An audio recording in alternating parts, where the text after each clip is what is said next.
This is doctor స్పందన. Welcome back to our channel. ఏంటబ్బా ఇవాళ చెప్పడంలో కొద్దిగా మారింది అని అనుకుంటున్నారా? ఇవాళ వరలక్ష్మి వ్రతం కదండి, అందుకనే ఇవాళ ఎటువంటి కుకింగ్ వీడియో కానీ ఎటువంటి ఇన్ఫర్మేటివ్ వీడియో కానీ తీసుకొని మీ ముందుకు రాలేదు. జస్ట్ మా ఇంట్లో నేను వరలక్ష్మి వ్రతం ఎలా సెలబ్రేట్ చేసుకుంటాను అన్న దాని మీద వీడియో చేశాను.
ఇన్ని ఇయర్స్ లాస్ట్ ఇయర్ వరకు నేను యూకేలోనే సెలబ్రేట్ చేసుకున్నాను వరలక్ష్మి వ్రతము. మీరు ఇక్కడ చూశారు అంటే నేను 3 అమ్మవార్లను పెట్టాను. అక్కడ లాస్ట్ అమ్మవారిని అలంకరించాను కదా, అలానే యూకేలో అలంకరించి ఆ అమ్మవారిని పూజించేదాన్ని. ప్రతిసారి అనుకుంటాను పెద్ద అమ్మవారిని పెట్టాలి, మంచిగా అలంకరించాలి అని. నాకు యూకేలో అవైలబుల్గా ఉండవు కాబట్టి ఇండియా నుంచి అప్పుడప్పుడు తెప్పించుకోలేక ఆ చిన్న అమ్మవారిని పెట్టి మనస్ఫూర్తిగా పూజ చేసుకునేదాన్ని. ఇప్పుడు ఇండియాలో ఫస్ట్ వరలక్ష్మి వ్రతం కాబట్టి నాకు ఇక్కడ అన్నీ అవైలబుల్గా ఉన్నాయి అని చెప్పేసి ఇక్కడ వనస్థలిపురంలో సాంప్రదాయ షాప్ ఉంది కదా, అక్కడికి వెళ్ళి ఈ అమ్మవారిని అయితే తెచ్చుకున్నాను. లాస్ట్ వీక్ వెళ్ళి తెచ్చుకున్నాను. అక్కడ చాలా డిజైన్స్ ఉన్నాయి. నేను వెళ్ళేసరికే వాళ్ళ దగ్గర చాలా మటుకు స్టాక్ అయిపోయింది. కొన్ని వెరైటీస్ అయితే ఉన్నాయి.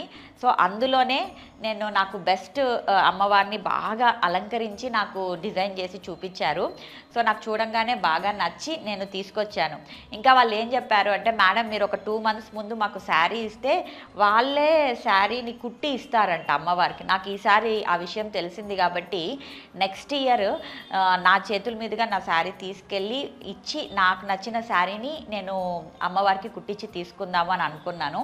సో అమ్మవారిని అయితే నేను సాంప్రదాయ నుంచి తెచ్చుకొని ఈ ఇయర్ ఫస్ట్ టైం నేను ఇండియాలో చేసుకున్నాను. అందుకని ఈ బ్యాక్ డ్రాప్ ఇవన్నీ వాళ్ళ దగ్గరే తీసుకున్నాను. వాళ్ళే డిజైన్ చేసి ఇచ్చారు, బాగా డిజైన్ చేసి ఇచ్చారు నాకు. ఇంకా మామూలుగా అయితే ప్రతిసారి దేవుని రూమ్లో చేసేదాన్ని. ఈసారి పెద్ద అమ్మవారిని పెట్టాను అని దేవుని రూమ్ బయట మా సిట్అవుట్లో చేసుకున్నాను. అమ్మవారిని పెట్టి కలశం ఒక సైడ్ పెట్టాను, అమ్మవారిని ఒక సైడ్ పెట్టేసేసి అందరూ డిఫరెంట్ వెరైటీస్ ఆఫ్ ఫుడ్స్ అయితే చేస్తారు. నేను కూడా ఒక 5 రకాలైతే చేసి పెట్టాను. ఇవాళ ఎవరికి డైట్ అయితే పంపించలేదు, ఎందుకంటే వరలక్ష్మి వ్రతం కదా, అందరూ మనస్ఫూర్తిగా అమ్మవారిని అలంకరించి మంచిగా నైవేద్యాలు చేసి దేవుడికి పెట్టి తినాలి అని అనుకుంటారు. కాబట్టి నేను ఎవరికి ఇవాళ డైట్ పంపించలేదు. వాళ్ళు చేసుకున్న నైవేద్యాలలోనే కొద్దిగా తినమని చెప్పాను. సో మళ్ళీ రేపటి నుంచి వాళ్ళ రెగ్యులర్ డైట్ వెళ్తుంది, హ్యాపీగా తినొచ్చు వాళ్ళు రెగ్యులర్ డైట్. సో ఇవాళ మటుకు వాళ్ళకి ఇష్టమైంది తినమని చెప్పేశాను. సో ఇలా నేనైతే వరలక్ష్మి వ్రతం చేసుకున్నాను. ఎలా ఉందో చూసి మా అమ్మవారు ఎలా ఉందో చూసి కామెంట్ బాక్స్లో రాయండి. మీ ఇంట్లో ఎలా చేసుకున్నారు అన్నది కూడా రాయండి.